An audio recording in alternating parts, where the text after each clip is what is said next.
But you were talking to UK investors here.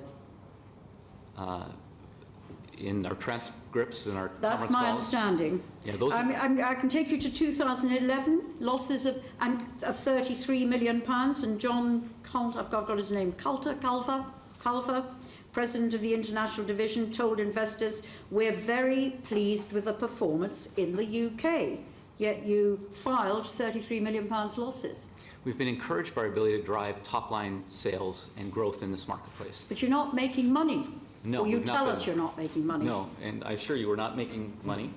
And the investors we're speaking to are actually all of the investors in the company, never targeted just to the UK, although we understand that audience. But our primary, in all earnings releases and conference calls, our primary message has to be under the SEC rules for the US, which are addressing primarily US-based accounting rules and reporting rules.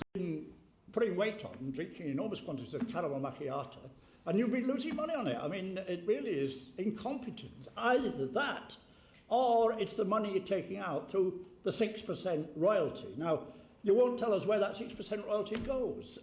Surely it needs to be quantified if we're to have faith that it's not a way of fiddling money out of this country. No, I'm happy to tell you exactly where it goes. The full 6% goes to our regional headquarters in Amsterdam.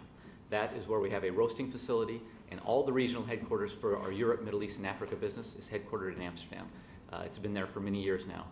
Ultimately then, about half of that funding that goes to Amsterdam ends up going directly back to the US, compensating the US for the historical development of the brand, the product innovation, store design systems, much of those activities that have happened there historically. That's where it is, and that remainder of the other half approximately sits in the Amsterdam, supported by the structure of that leadership team and that operation. We really care about the UK because we think you're not paying the right tax in the UK. So that what I'm interested in, how much of your Luxembourg business is sales into the UK? Fortunately, we've never broken out revenue figures on a country or website basis. Come on, you can't be serious. We operate a pan-European business. Those are the only figures we have ever broken out. I used to be a finance director of a pan-European business, and if somebody told me, what do you sell in each country, I'd be fired immediately if I didn't have the answer to that question. That's so those are numbers that we've never disclosed publicly.